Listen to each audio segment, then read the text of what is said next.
Hello friends, आज का topic है प्रमुख जनजातीय विद्रोह, जो बहुत ही इंपॉर्टेंट है। बिहार दरोगा का भी एग्ज़ाम था, उसमें से 3-4 क्वेश्चन था जनजातीय विद्रोह से। तो आज हम लोग एक ही वीडियो में प्रमुख जितने भी जनजातीय विद्रोह हैं उसको कंप्लीट कर लेंगे। आज का टॉपिक है प्रमुख जनजातीय विद्रोह। चलिए स्टार्ट करते हैं।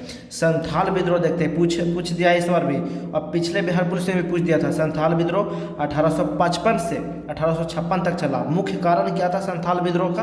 तो जमींदारों द्वारा अत्यधिक वसूली, महाजनों द्वारा संथालों का शोषण करना, इसीलिए संथाल विद्रोह हुआ था। संथाल विद्रोह का मुख्य उद्देश्य क्या था?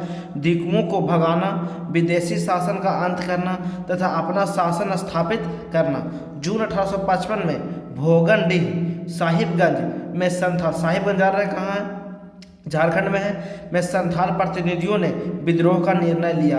कब लिया? 1855 में। वो भोगनडीह साहिबगंज में संथाल विद्रोह के महिलाओं ने भी हिस्सा लिया था, जिसका उदाहरण सिंधु और कान्हू की बहनें फूलों और झानों के रूप में मिलता है। और संथाल विद्रोह का नेतृत्वकर्ता कौन था?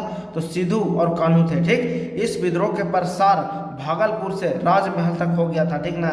और बरहैत विद्रोहियों का मुख्य केंद्र था। बहुत इंपॉर्टेंट है, मुख्य केंद्र कहाँ था इन लोगों का? संथाल विद्रोह के विद्रोहियों का तो बरहैत में। ठीक ना। सर्वप्रथम मेजर बारो के विद्रोह के दमन के लिए भेजा गया, जिन्हें फिर 35 के मैदान में संथालों ने पराजित कर दिया था। बहुत इंपॉर्टेंट है, याद रखिए। इस जितने दरोगा का 4 पाली में एग्जाम हुआ ना, सब पाली में 3 से 4 क्वेश्चन था प्रमुख जनजातीय विद्रोह से। तो इसको हल्के में मत ले, और कोई भी सेट उठा के देखिए, प्रमुख जनजातीय विद्रोह से क्वेश्चन रहता है। 2 रहे, 3 रहे, रहेगा तो रहेगा। इस बार तो मिलान करने के लिए दे दिया था। ठीक ना। अगर 2-3 भी याद है ना सही तरीका से, तो आप बना दीजिएगा। देखिए आगे देखते हैं। इस विद्रोह का दमन का मुख्य श्रेय किसको दिया जाता है? पहले ये देख लिए ना हम लोग। फिर 35 के मैदान में संथालों ने पराजित कर दिया मेजर बारो को। ठीक ना।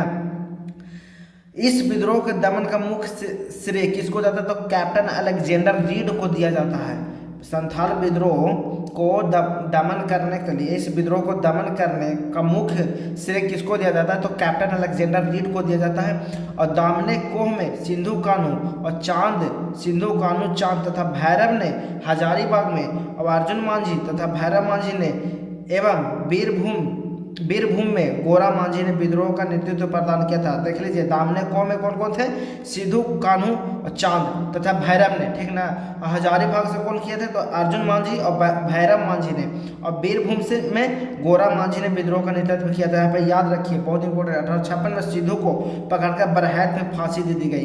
पूछता है 1856 में सिंधु को पकड़कर बरहैत में फांसी दे दी गई। अब भूमिज विद्रोह पूछा हुआ इस बार भी, कितना बार पूछा? भूमिज विद्रोह 1832। देखिए, संथाल विद्रोह और मुंडा विद्रोह को जब डिटेल में पढ़िए। देखिए हम डिटेल में कर दिए हैं, मुंडा विद्रोह को हम लोग भी डिटेल में पढ़ेंगे। तो भूमिज विद्रोह 1832 से 1833 तक चला। देखिए मेन डेट याद रखिएगा, कब से कब चला, यही ज़्यादा पूछता है। ठीक ना। कब से कब चला?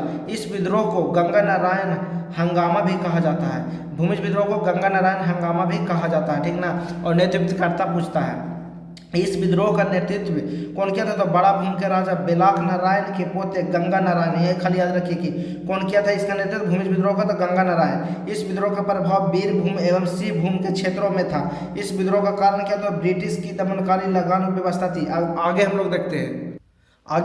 तमाड़ विद्रोह, जो 1789 से 1754 तक चला। ठीक ना। ये छोटा नागपुर की उरांव जनजातियों द्वारा जमींदारों के शोषण के विरुद्ध यह विद्रोह चलाया गया। ठीक, तमाड़ विद्रोह बहुत इंपॉर्टेंट है। जितना भी करा है ना, इसमें से अधिकतर पूछा हुआ है और हर बार पूछता है यहीं से। विद्रोह अब थोड़ी ना होगा, जो किया हुआ है उसी में से ना क्वेश्चन निकालेगा, वहीं से पूछता है। ठीक, तो आगे देखते हैं चेर विद्रोह। चेर विद्रोह कब से कब तक चला? 1800 से 1802 तक चला। और भूषण सिंह, जो स्वयं एक चेरो थे, ठीक ना, के नेतृत्व में पलामू रियासत के लोग ने विद्रोह का झंडा बुलंद किया। 1802 में भूषण सिंह को पकड़े गए और उन्हें फांसी दे दी गई। याद रखिएगा कि 1802 में भूषण सिंह को फांसी दे दी गई। ठीक, इसका नेतृत्वकर्ता भी यही थे, भूषण सिंह। कोल विद्रोह 1831 से 1832 तक। इस चैनल पर जानते हैं हर एक दिन एक टॉपिक कंप्लीट किया जाता है। अगर नहीं कंप्लीट हुआ तो अगले सेशन में कंप्लीट कर दिया जाता है। यही एम रहता है। ठीक ना। अगर इस चैनल पर नए हैं तो चैनल को सब्सक्राइब कर लीजिए और वीडियो को जरा लाइक कर दीजिए, ठीक है। आगे बढ़ते हैं हम लोग। कोल विद्रोह 1831-1832 ये बिहार का पहला सुसंगठित और व्यापक जनजातीय विद्रोह है। कोल विद्रोह का क्षेत्र छोटा नागपुर पठार था। इस आंदोलन के प्रमुख नेता बुद्धो भगत है, बहुत इंपॉर्टेंट है। बिहार विद्रोह का एग्जाम हो रहा था, तो मतलब एक पाली में एग्जाम हुआ था, देखिए उसमें क्या कहते हैं, जनजातीय विद्रोह से क्वेश्चन आ रहा है। तो जनजातीय विद्रोह से एक सेशन हम लाए, उस बिहार उसके बाद एक सेशन एग्जाम आया, तो देखिए उसमें से क्वेश्चन आ गया था जनजातीय विद्रोह से, जो हम वीडियो डाले थे। तो जनजातीय विद्रोह ज़्यादा नहीं पढ़ना है, 2 से 3 पेज पढ़ना है, वहाँ से क्वेश्चन आ जाएगा, ठीक ना। तो आगे देखते हैं। चुआर विद्रोह 1769 से 1805 प्रमुख विद्रोह एक नज़र में देख लेते हैं। डेट खाली याद रखिए सबके, और नेतृत्वकर्ता याद रखिए। ताना भगत आंदोलन 1914 से 1919 तक चला। प्रभावित क्षेत्र इसको नहीं पता है तो नहीं लिखे हैं, ठीक। यहाँ पे बताया हुआ भी कहीं नहीं है प्रभावित क्षेत्र, इसके बारे में खाली याद रखिए टाइम। ताना भगत आंदोलन 1914 से 1919 नेतृत्वकर्ता जत्रा भगत और सिद्धू भगत थे, ठीक। पहाड़िया विद्रोह 1772 से 1782 संथाल परांगना यह क्षेत्र प्रभावित था इस विद्रोह से, और रानी सर्वेश्वरी थे और जगन्नाथ देव इस नेतृत्व करता थे पहाड़ी विद्रोह। हो विद्रोह 1820 से 1821 कोल्हान क्षेत्र प्रभावित था, और पोटो सरदार इसका नेतृत्व करता थे। नोनिया विद्रोह इंपॉर्टेंट है, इस बार को पागलपंथी विद्रोह पूछ दिया था, पहाड़िया विद्रोह पूछ दिया था, संथाल विद्रोह पूछ दिया था, मुंडा विद्रोह पूछ दिया था, तो ये सब बहुत इंपॉर्टेंट है। नोनिया विद्रोह 1770 से 1800 बिहार में सौर के उत्पादन का मुख्य केंद्र हाजीपुर, तिरहुत, सारण और पूर्णिया था। ये भी पूछा हुआ कि सौर क्या है, ठीक ना, यहाँ पे याद रखिएगा जरा। सौर की मिट्टी इकट्ठा करने और उसे तैयार करने का काम नोनिया करते थे। सौर का उपयोग बारूद बनाने में होता है, याद रखिएगा, इंपॉर्टेंट है। कितना बार पूछा है क्वेश्चन। लोटा विद्रोह में पूछा हुआ है, याद रखिए। 1856 में बिहार के मुजफ्फरपुर जेल में हुआ था। जानते हैं लोटा विद्रोह क्यों था? जब मुजफ्फरपुर जेल में जब कैदियों को पहले पित्तल के लोटा में पानी दिया जाता था, फिर उसको अंग्रेज ने चेंज करके मिट्टी के लोटा में दे दिया, इसीलिए विद्रोह कर दिया था, ठीक है। लोटा विद्रोह आगे हम लोग देखते हैं। आज थोड़ा सा वीडियो लंबा हो गया, क्योंकि जानते हैं कि विद्रोह बहुत सारे हैं, तो उसको करने में तो थोड़ा सा 5 से 10 मिनट तक वीडियो लग ही सकता है। देखिए कितना होता है। मुंडा विद्रोह 1899 से 1900 इंपॉर्टेंट है, तो इंपॉर्टेंट है, इसको दम याद रखिए। यहाँ से कुछ ना कुछ पूछ देता, कभी जन्म पूछ देगा था, कभी क्यों हुआ था, तो कभी कहाँ से कब चला था। इंपॉर्टेंट है मुंडा विद्रोह।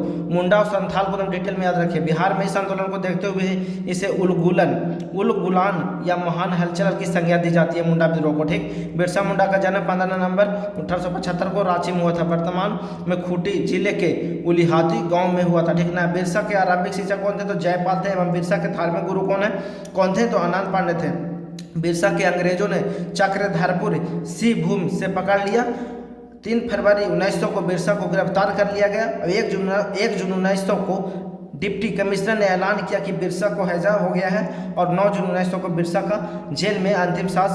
ने अंतिम सांस ली जेल में। पागलपंथी विद्रोह पूछा हुआ था इस बार 1813 से 1850।